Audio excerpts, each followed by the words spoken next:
네, 복잡한 투자 쉽고 명쾌하게 투자의 재발견. 안녕하세요, 최균입니다. 최근 10년간 물가 상승률이 2.20%라고 합니다. 그런데 이 같은 기간 퇴직연금의 평균 수익률은 2.07%. 이 물가 상승률보다 더 낮은 퇴직연금, 이 수익률 개선이 시급하다라는 얘기인데요. 자, 근로자의 든든한 노후 자금으로 알려진 퇴직연금. 여러분들은 얼마나 잘 관리하고 계시나요? 지금부터 투자의 재발견 끝까지 함께해 주시기 바랍니다. 자, 그럼 오늘의 주제부터 바로 만나보겠습니다. 투자의 재발견 오늘의 주제 강수민 캐스터가 준비했습니다. 네, 투자의 재발견 오늘의 주제입니다. 지난주에 이어서 오늘도 퇴직연금, 그중에서도 오늘은 디폴트 옵션에 대해서 알아보는 시간인데요. 국내 퇴직연금 적립금이 현재 400조 원에서 2040년에는 1172조 원, 그리고 2055년도에는 1800조 원을 넘어설 전망이라고 합니다.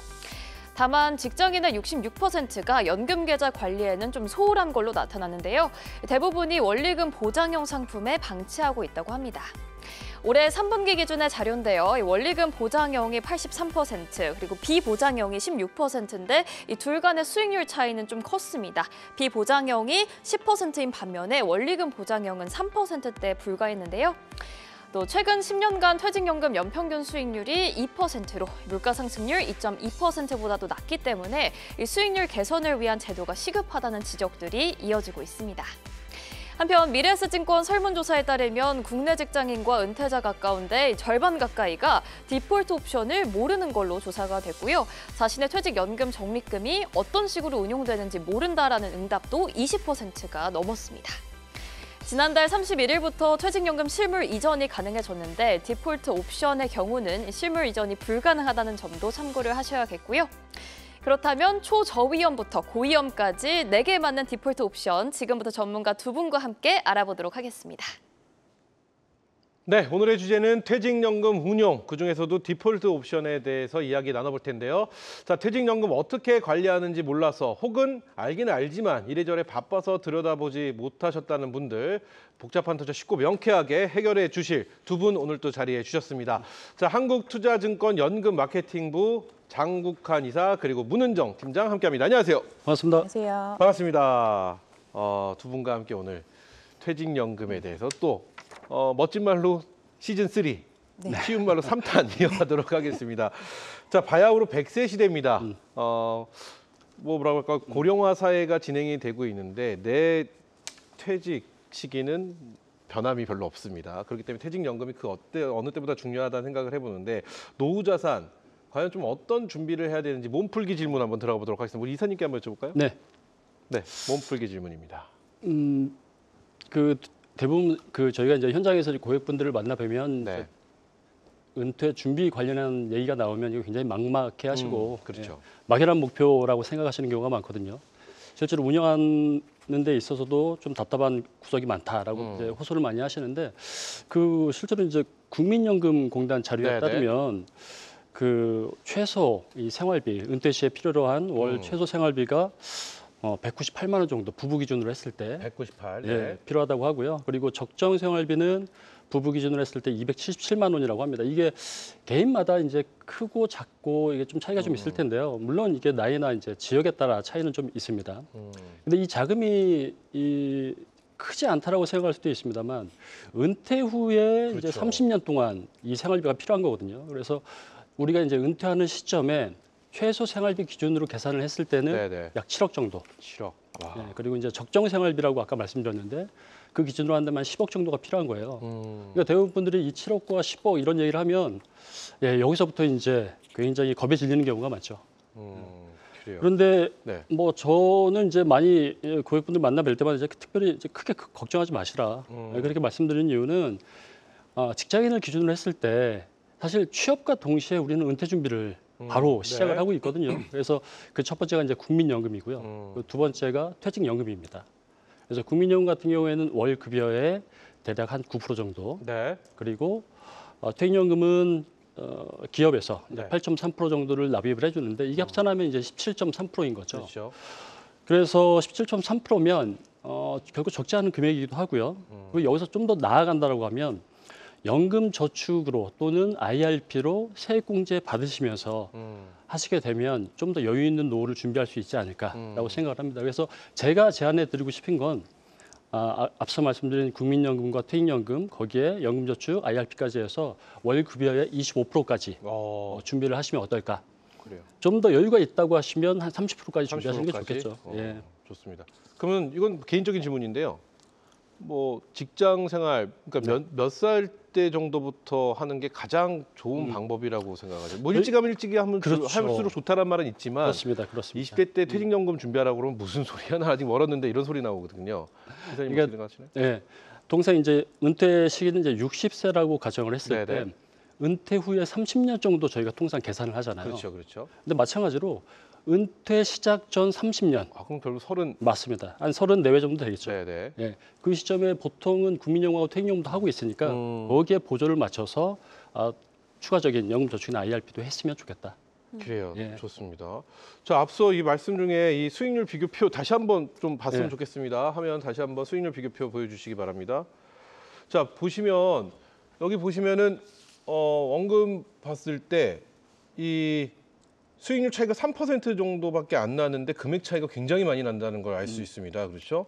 이 퇴직연금 투자가 필요하다 이런 말씀이 또 실감이 가는데 자 보면은 원금 보장형 비중이 굉장히 높습니다. 근데 우리나라는 아직 퇴직연금에 투자한다는 거 익숙치 않기 때문에 혹시 이 원금 보장 상품을 선호하시는 분들 이런 분들에게 투자할 만한 상품 뭐가 있을까? 이건 우리 팀장님께 한번 여쭤볼까요? 네네. 초보 투자자나 안정적인 자산 배분을 추구하는 고객님이시라면 네. 채권 상품에 관심을 가져보시면 좋습니다. 채권은 투자형 상품 중에서도 대표적인 안정 투자형 상품으로 불리는데요. 만기 보유 시 이자와 원금을 지급받고 금리 하락 시에는 매매 수익까지 가져갈 수 있기 때문에 예측 가능한 현금 흐름이 발생을 합니다. 특히 정부 발행 국채나 신용 등급이 높은 우량 기업 채권은요. 원리금 상환 불이행 가능성이 다른 채권들보다 현저히 낮기 때문에 고액 자산가나 목돈 투자자분들에게 굉장히 인기가 많은 상황입니다. 실제로 저희 당사 DC IRP 퇴직연금 잔고만 보시더라도 네. 채권에 대한 투자 비중이 매해 증가하고 있는 모습을 보이고 있습니다. 그런데 채권은 특징이 하나 있습니다. 만기까지 꼭 보유하지 않으시고 중간에 매매가 가능하시다는 점인데요. 채권은 네네. 네. 채권의 신용 등급이나 만기 등에 따라 물론 차이는 있겠지만 보통 시장 금리가 하락을 하면 채권 가격은 반대로 상승하는 특징이 있습니다. 현재 국내외 시장 모두 금리 하락기에 접어든 만큼 채권 투자에도 관심을 가져보시면 좋습니다. 다만 채권이 원리금 보장형 상품이 아닌 만큼 네. 채권이 갖고 있는 신용 위험 그리고 시장 금리 변동 위험 투자하시면서 꼭 챙겨보시기 바랍니다. 좋습니다. 뭐 채권 뭐 원리금 보장이 안 된다 하더라도 우리가 안전자산하면 채권을 최우선 순위로 얘기를 하기 때문에 그만큼 안정성을 추구하시는 분들은 채권을 좀 투자해보는 게 좋다라는 말씀을 해주셨고, 자 그렇다면 평소에 투자 경험이 많거나 퇴직연금 외에 또 별도의 여유 자금이 있으신 분들 계십니다. 이런 분들은 좀 공격적인 좀 투자 방법을 선택하실 것 같은데 적극적인 표현을 쓰겠습니다. 적극적으로 좀 투자를 하시는 분들에게는 또 어떤 상품이 좋을까요? 이거는 이사님께 한번 해볼까요? 예. 뭐 앞서도 이제 말씀 주셨습니다만 네. 우리나라 국내 이 가입자분들이 대부분 원리금 보장 상품을 하시는데요. 이 투자형 상품에도 종류가 굉장히 많고 좀 접근해 볼 만한 상품들이 굉장히 많이 있습니다. 가장 대표적인 게 이제 펀드나 네. 그 부동산 쪽에 투자할 수 있는 리츠라든지 그리고 앞서 우리 문 팀장님께서 얘기해 주신 채권 중에서도 금리가 좀 더 높은 회사채 같은 거에도 투자해 볼 수가 있겠는데요. 최근에 이제 가장 그 가입자분들이 선호하시는 상품은 아무래도 ETF 쪽을 많이 선호를 하십니다. 그래서 국내 ETF 시장 같은 경우 작년에 한 120조 원 정도로 크게 성장을 했는데 이게 불과 이제 11개월 만에 지금 현재 기준으로는 170조 원까지 성장을 하게 됐습니다. 네. 그래서 그 성장한 이유를 간단하게 세 가지 정도로 말씀을 드리면 첫 번째는 아무래도 말씀드린 것처럼 ETF는 이제 코스피나 S&P 지수 같이 그런 다양한 자산에도 투자할 수 있고 그리고 반도체나 자동차, 바이오와 같은 산업 섹터에도 투자할 수 있다라는 장점. 그래서 이게 ETF가 국내에 이제 라인업되어 있는 게 한 600여 개 정도 되기 때문에 네네. 굉장히 많은 자산, 거의 투자가 불가능한 게 없을 정도로 많은 자산이 있다라는 게 장점이고요. 그리고 두 번째로는 이게 주식처럼 실시간 매매가 가능하기 때문에 그렇죠. 시장 상황에 아무래도 빨리 대응할 수 있다는 장점이 또 하나 있을 수 있습니다. 그리고 마지막인데 네. 이게 퇴직연금은 수익률도 중요합니다만 그 안에 이제 비용 발생하는 수수료 이런 거에 대한 검토도 굉장히 중요한 포인트 중에 하나겠죠. 근데 이제 펀드 대표적인 상품인 펀드보다도 이 ETF를 활용하시게 되면 절반에서 네. 많게는 3분의 1 수준까지 이 수수료 비용을 낮춰서 운영할 수 있기 때문에 이 자산 배분이나 비용 절감이 중요한 퇴직연금과 같은 장기 투자에 아주 적합한 상품이라고 할 수 있습니다. 그래요. 그래서 추가로 하나 더 말씀을 좀 드리면요. 네, 말씀해 주시죠. ETF는 이제 퇴직연금 계좌에서 운영하시는 게 유리하세요. 이제 그 이유가 일반 계좌에서 ETF를 운영했을 때는 이 매매 수수료가 발생을 하는데 네. 퇴직연금 계좌에서는 매매 수수료가 없습니다. 그리고 두 번째로는 최근에 이제 젊은 분들 위주로 해서 그 미국 자산, 미국의 주식이나 ETF에 투자들을 많이 하시는데요. 일반 계좌에서 운영했을 때는 이 매매 차익의 15에서 많게는 22%까지 세금 과세가 됩니다. 이 역시 이제 부담이 적지 않은데요. 퇴직연금 계좌에서 운영을 하게 되면 이 매매 차익이 발생했을 때 과세를 하지 않습니다. 이걸 이제 과세 이연 효과라고 하는데요. 세금은 그래도 이제 한 번은 내지 않습니까? 네. 언제 내냐면 이 자금이 인출이 될 때, 다시 말해서 이제 연금으로 수령하실 때 인출을 하게 되면 15에서 22%가 아니라 3 내지 5% 굉장히 다운시켜서 그러네요. 연금 소득세로 전환해서 낼 수가 있습니다. 그래서 마지막으로 하나 더 말씀드리면 이 ETF가 실시간 매매가 가장 큰 장점이라고 말씀드렸습니다. 네. 그러다 보니까 많은 퇴직연금 사업자들이 많이 취급을 하고 있어요. 근데 그럼에도 불구하고 이 실시간 매매는 증권사에서만 가능하다는 점은 염두하시면 좋을 것 같습니다. 좋습니다. 뭐 말씀 적극적인 투자를 하시는 분들은 아무래도 ETF를 좀 활용하는 것이 훨씬 더 도움이 될 것이라 이렇게 말씀을 해주셨는데 그러면 우리 팀장님께 이 질문 한번 드려보겠습니다. 이 직접 투자를 한다라는 거 있잖아요. 네. 이게 사실 뭐 경험도 필요하고 시간도 필요하고 뭐 직장 생활하시면서 쉽지는 않습니다. 그렇죠. 네, 이런 분들께 네. 추천해 주실 만한 꿀팁, 네. 노하우 뭐 대공개를 한번 해주시면 어떨까 싶습니다. 네, 만일 투자를 하고 싶기는 한데 나는 주식 투자를 뭐 예를 들면 직접 투자를 어떻게 해야 될지 너무 모르겠다, 네. 어렵다 하시는 분들이 분명히 있으실 거라고 생각을 합니다. 국내 시장이 좋은지 미국 시장이 좋은지 혹은 지금 현재 환경이 주식 투자 환경이 좋을 때인지 채권 투자 환경이 좋을 때인지 또는 사고 파는 시점을 어떻게 잡아야 하는지 전혀 모르겠다 하시는 분들은 분명 많으실 거라고 생각을 합니다. 그런 분들을 위해서 추천드리는 꿀팁 투자 방법이 있는데요. 네. 네, 바로 대표적인 간접 투자 상품인 펀드에 가입을 하시는 겁니다. 펀드 중에서도 어느 한 특정 국가나 자산, 이런 인기 섹터에 편중해서 투자하는 상품에 투자하시는 게 아니라 나의 투자 금액을 시장 환경이나 혹은 내 생애 주기에 맞춰서 골고루 자산 배분을 해주고 사고 파는 매매 시점까지도 모두 다 알아서 해주는 알아서 해준다는 네, 거죠? 그렇습니다. 다? 자산 배분형 펀드가 있습니다. 네, 시장에는 다양한 스타일의 자산 배분형 펀드가 출시되어 있고요. 그 중에서도 퇴직연금 자산에서 투자하시기 좋은 디폴트 옵션 제도의 디폴트 옵션 상품을 활용해 보시는 것을 추천드립니다. 디폴트 옵션. 네네. 굉장히 안 할래 안 할 수가 없는 네. 말씀을 들어보니까 네. 그런 매력이 있는데 좀 생소하긴 합니다. 이사님, 네. 디폴트 옵션에 대해서 좀 더 자세한 추가 설명이 필요할 것 같습니다. 예, 일단은 이 디폴트 옵션을 좀 소개하기 전에 네네. 그 배경에 대해서 말씀을 드리는 게 좀 이해를 돕는데요. 그래요. 좋습니다. 될 것 같은데 이게 퇴직연금이 올해로 이제 400조 원을 넘겼거든요. 굉장히 급격하게 이제 성장하는 시장 중에 하나입니다. 그런데 이제 다소 아쉬운 건 앞서 말씀 주셨던 것처럼 네. 연간 수익률이 2%에 불과하잖아요. 예, 이 낮은 수익률의 원인을 저희가 이제 파악을 해보면 이제 아무래도 이제 직장인 분들이 생업으로 이제 바쁘시기 때문에 관심을 못 쓰거나 또는 네. 관심이 있지만 아무래도 이제 관리 운영하는 데 있어서 굉장히 어려움을 많이들 호소를 합니다. 예, 그런 이유들 때문에 비교적 이해가 쉽고 손쉬운 접근이 가능한 원리금 보장 상품, 네. 주로 이제 예금에 많이들 가입을 하시는데 그 비중이 한 90% 가까이 됩니다. 그러다 보니까 자연스럽게 수익률이 좋을 수가 없겠죠. 네네. 그래서 이제 이러한 부분은 사실 개인적인 어떤 손실뿐만 아니라 이제 국가적인 손실이다라고 판단을 해서 정부에서 작년 7월에 이 디폴트 옵션을 도입을 하게 됐어요. 퇴직연금 수익률을 개선하기 위한 목적이 가장 큰 목적인데요. 이 디폴트 옵션 간단하게 말씀을 드리면 네.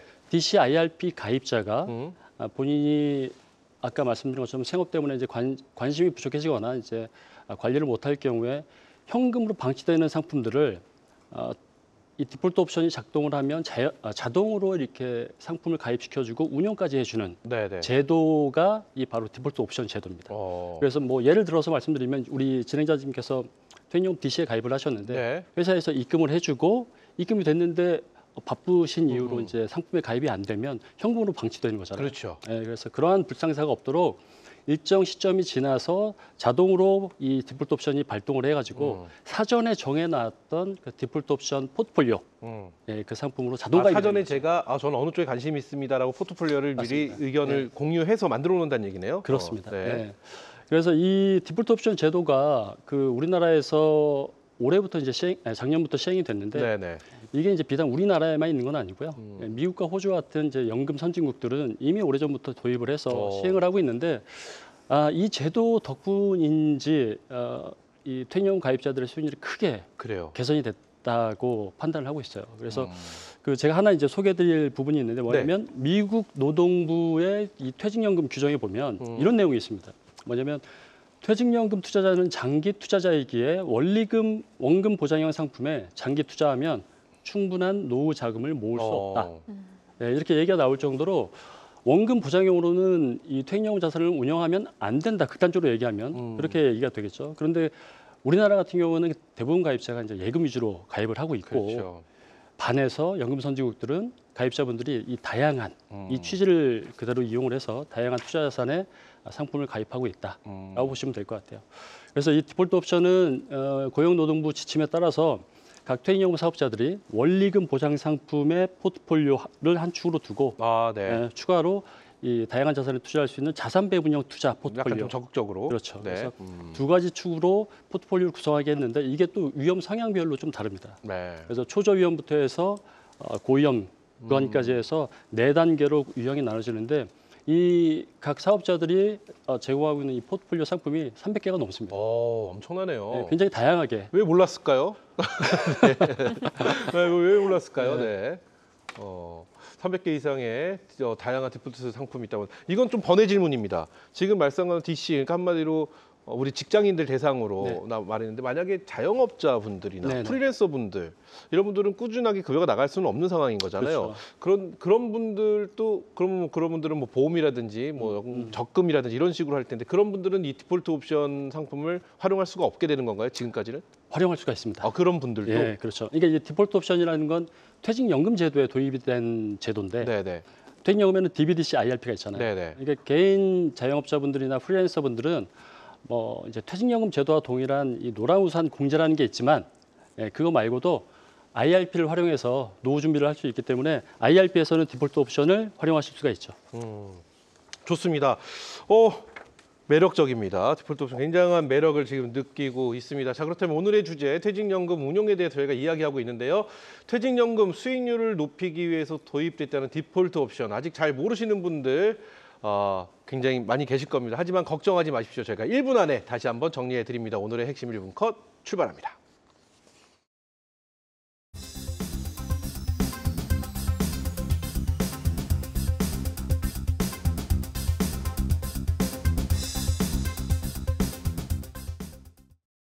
네, 퇴직연금에 우리가 돈을 넣게 되면 활발하게 투자를 해서 이제 노후연금으로 쓸 수 있도록 해야 하는데 가입자가 주기적으로 돈을 어떻게 운용할지 지시하지 않는 경우가 많습니다. 그래서 퇴직연금 디폴트 옵션이 있는 건데요. 퇴직연금으로 투자한 상품이 만기가 됐는데도 가입자가 일정 기간 별도의 운용 지시를 하지 않게 되면 사전에 지정해둔 방법으로 자동 운용해주는 제도가 바로 디폴트 옵션입니다. 그래서 디폴트 옵션을 사전 지정 운용 제도라고 부르기도 하는데요. 작년 7월부터 본격 시행이 돼서 이제 시행한 지는 1년이 넘은 상황입니다. 퇴직연금 운용 경험이 풍부한 미국이나 영국, 호주 등에서는 이미 오래전부터 이 디폴트 옵션을 도입을 해서 운영을 해왔고요.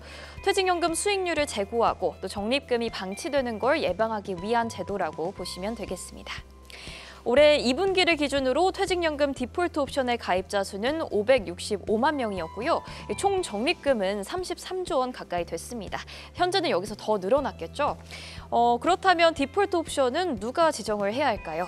투자의 재발견 퇴직연금 주제가 오늘 벌써 3번째인데 DB, DC, IRP 이제는 익숙하시겠죠.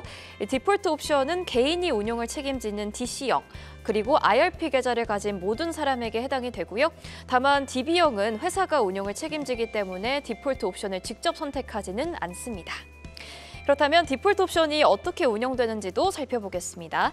DC형이나 IRP에 가입한 후 적립금이 이체되고 나서 2주 동안 운용 지시를 내리지 않으면 디폴트 옵션이 작동하게 되고요.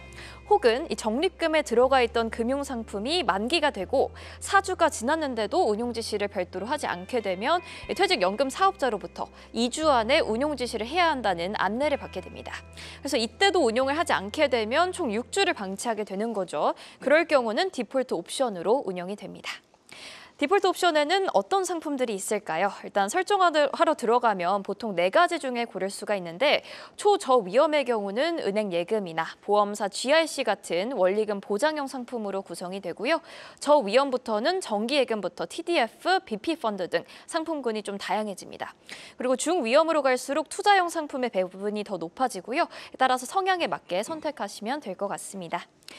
디폴트 옵션을 설정하지 않게 되면 어떻게 될까요? 이 디폴트 옵션이 도입된 이후로는 기존처럼 예금 만기 시 예금의 재예치가 되지 않고 현금성 자산으로 남게 됩니다.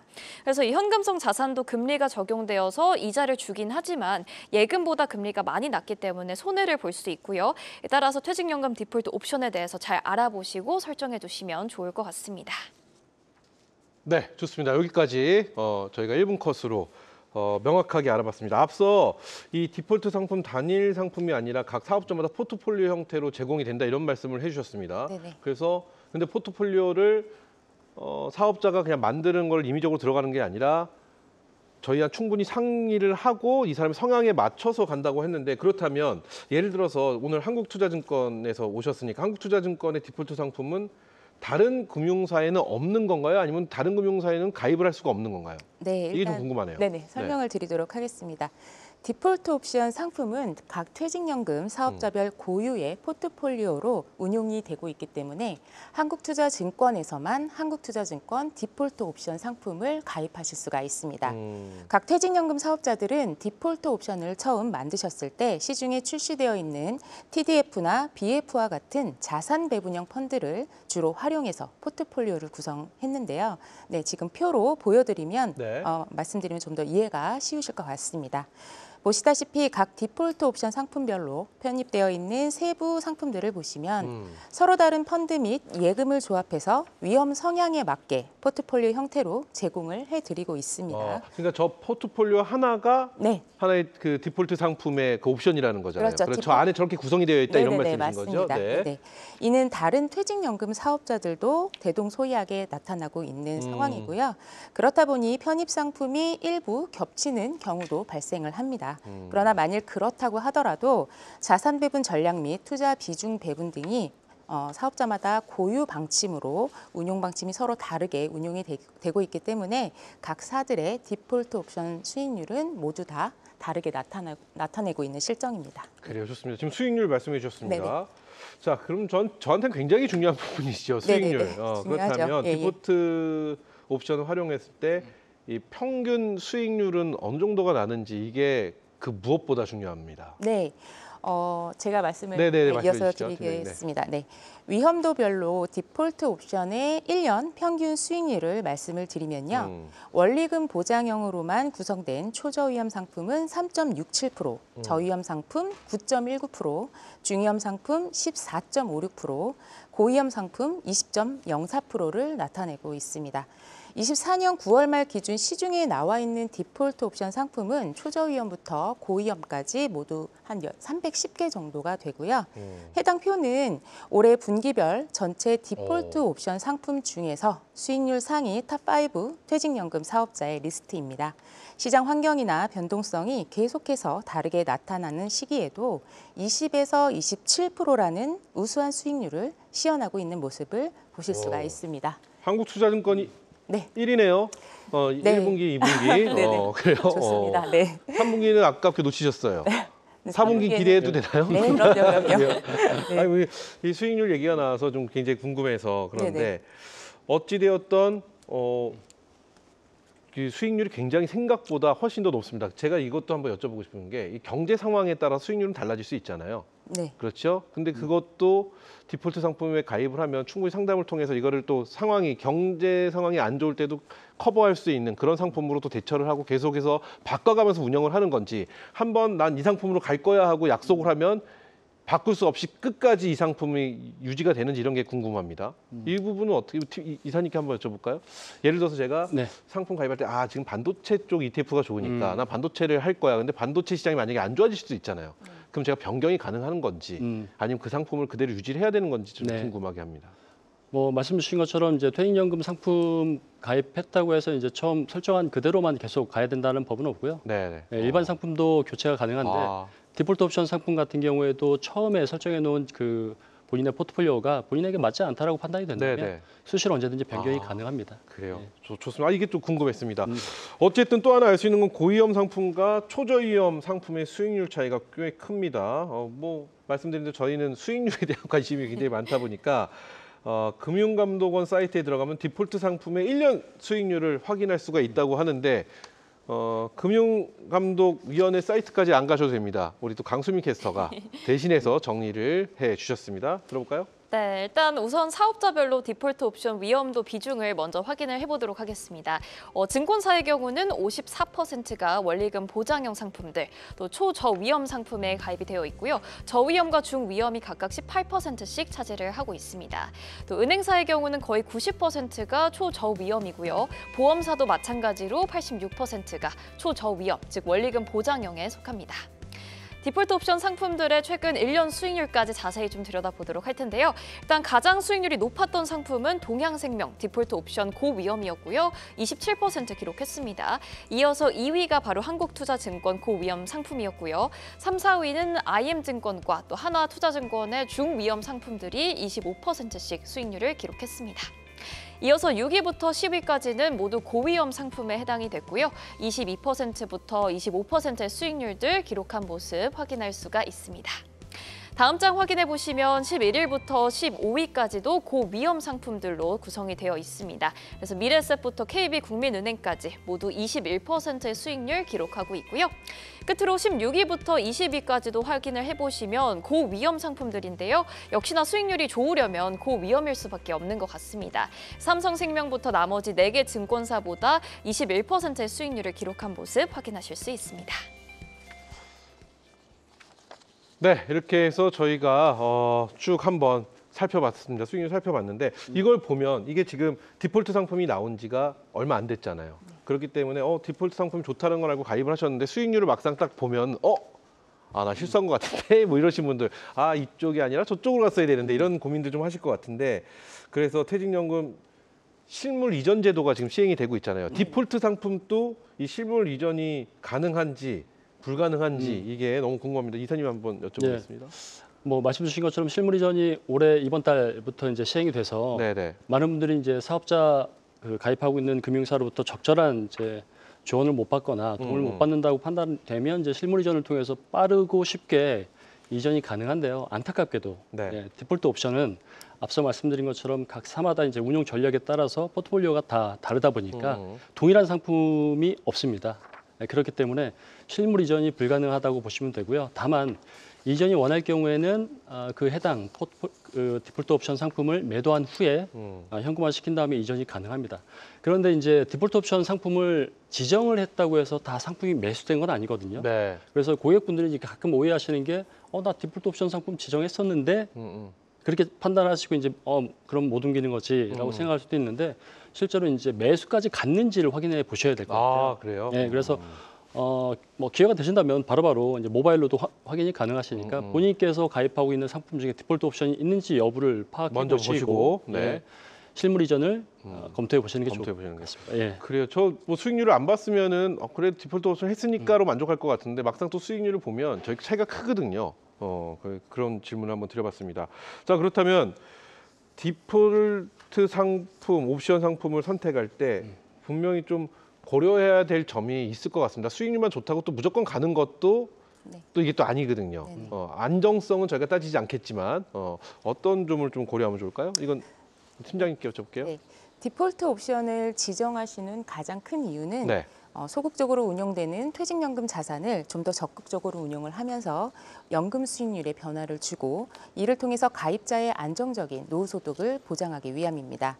많은 분들이 여전히 본인의 투자 성향이나 투자 목표를 잘 인지하지 못하시고 안정적인 그리고 소극적인 투자를 좀 유지를 하고 계신 편인데요. 이번 기회에 디폴트 옵션을 통해서 보다 좀 쉽게 적극적인 투자에 다가가 보시길 바랍니다. 여기서 제가 말씀드리는 적극적인 투자라 함은 개인의 투자 성향을 잘 파악을 하고 상품 특성에 대한 선호도를 고려해서 나에게 맞는 디폴트 옵션을 잘 고르자라는 의미입니다. 디폴트 옵션 상품의 투자 스타일은 크게 4가지로 말씀을 드릴 수가 있습니다. 중간에 이제 캐스터님이 좀 자세하게 설명을 해주신 부분도 있는데요. 초저위험 상품, 그리고 저위험 상품, 그리고 중위험, 고위험 상품 이렇게 크게 4가지로 구분을 할 수가 있고요. 각각 상품의 운용 특성을 파악해서 본인의 투자 성향에 맞는 포트폴리오를 선택하는 것이 가장 첫 번째 기본입니다. 이렇게 먼저 나의 투자 성향에 맞는 상품 선택이 중요하고요. 그 다음은 편입되어 있는 세부 상품의 특성을 하나씩 알아보시는 것도 중요합니다. 만약 같은 안정형 상품이라고 하더라도 예금 비중이 얼마나 차지하고 있는지, 네. BF나 TDF 유형 중에 어떤 펀드들이 넣어가지고 운용을 잘 하고 있는지 그런 확인해 보시는 과정이 좀 필요하고요. 그리고 마지막으로는 퇴직연금 사업자들이 수익률이 얼마나 꾸준하게 나타나고 있는지도 비교 분석해 보시는 과정이 필요합니다. 즉 디폴트 옵션 상품은 은퇴 자산의 효율적 관리를 돕는 기능을 주는 상품이기 때문에 수익률 외에도 보다 전략적이고 투자 성향에 맞는 접근이 필요하다고 말씀을 드리고 싶습니다. 그래요. 좋습니다. 그러면 이 질문도 한번 좀 들어봐야 네. 될 것 같아요. 옮겼습니다. 네네. 제가 이제 상품을 마음을 먹고 네네. 이제 옮겼는데 옮겼을 때 상품을 그대로 내가 나 보유하고 있는 포트폴리오가 너무 마음에 들어해서 그대로 옮기신 분도 계시겠지만 그렇죠. 여기서 좀 일부 현금화를 해서 내가 좀 운영을 좀 해보고 일부만 좀 이렇게 해볼까 하시는 분도 계실 텐데 네. 그럼 가능한 거잖아요. 그렇죠. 물론 가능합니다. 그렇다면 예. 효율적인 운영할 수 있는 어떤 팁들, 일부 현금화를 시키는 게 좋은 건지 네. 아니면 그 포트폴리오 그대로 가는 게 좋은 건지 이것도 좀 네네. 궁금한 부분이긴 합니다. 네네. 상황에 따라 네. 그거는 맞춰서 이제 옮기셔서 운용을 하시면 될 것 같은데요. 예를 들어서 A 금융기관에 채권을 30% 투자를 하고 계셨고 펀드를 70% 정도 운용하고 계셨던 분이시라면 B 금융기관으로 이제 실물 이전을 하게 됐을 그래요. 때 일단은 해당 상품 그대로 이전하셔서 운용을 하시면 됩니다. 근데 만일 상품 이전이 불가해서 매도 후에 꼭 현금을 가지고 옮기셔야 하는 분들이라면 기본적으로 목돈을 가지고 옮기시는 거거든요. 그러면은 퇴직연금 전문가와 충분히 상담을 하셔서 본인의 투자 성향에 맞는 상품으로 일단 분산 투자를 하는 전략을 가져가시는 게 좋습니다. 근데 여기서 중요한 점은요. DC 제도 같은 경우는 회사가 최소 연 1회 이상 정기 부담금을 납입해 줍니다. 그렇기 때문에 향후에 입금되는 정기 부담금도 꼭 신경 쓰셔서 운용을 하셔야 되는데 만약에 최소 연 1회 이상 입금되는 부담금이라면 적립식 투자 방법도 고려해 보시면 좋습니다. 네, 저희 당사 같은 경우에는 올해 고객님들의 투자 편의를 위해서 최초로 퇴직연금 계좌 내에서 ETF를 월 적립식으로 자동 매수할 수 있는 시스템을 개발하기도 했는데요. 이전에 온 상품에 대해서는 목돈 투자 전략을 가져가시고 정기적으로 유입되는 소액 자금에 대해서는 적립식 투자 가능하실 것 같습니다. 좋습니다. 네. 저희가 궁금한 게 너무 많거든요. 네. 그리고 말씀해 주셔야 될 것들이 너무 많은데 시간이 일을 더 할 수 있는데 은퇴를 해야 되는 거와 같은 입장입니다. 복잡한 투자 쉽고 명쾌하게 투자 재발견 오늘의 주제는 퇴직연금 운용 그중에서 디폴트 옵션에 대해서 좀 더 자세하게 이야기 나눠봤는데요. 오늘의 결론을 한마디씩 들어봐야 될 것 같아요. 오늘 전반적으로 해주신 이 퇴직연금에 대한 한 줄 평이 좀 필요합니다. 저희가 시간이 없어서 압축을 한다는 의미로 이사님부터 한번 가볼까요? 이사님, 네. 퇴직연금 운영할 수 있는 노하우, 팁, 결론 한 줄로 평가해 주신다면 어떤 게 있을까요? 운영 수익률이 무엇보다 중요하다고 말씀을 드리고 싶고요. 네. 예, 목표 수익률을 꼭 정하시는데 아, 과하게 잡지 마시고 5% 수준이면 적정하지 않을까 싶습니다. 좋습니다. 자, 이어서 우리 팀장님 네. 궁금합니다. 네. 네, 저도 한 줄 평으로 네, 한줄 말씀을 평으로. 드리면, 퇴직연금 자산 안정적인 부분만 너무 고려하지 마시고요. 장기적인 성장 가능성도 함께 추구하셨으면 좋겠습니다. 네, 좋습니다. 자, 이렇게 해서 두 분과 함께 이렇게 이야기 나눠봤는데요. 조만간에 다시 한번 자리를 좀 해주셔야 될 것 같습니다. 궁금한 게 정말 너무 많습니다. 자, 여기까지입니다. 여기까지 오늘 함께 해주신 두 분, 그리고 우리 강수민 캐스터는 여기서 바로 인사를 드리도록 하겠습니다. 오늘 도움 말씀해 주셔서 감사합니다.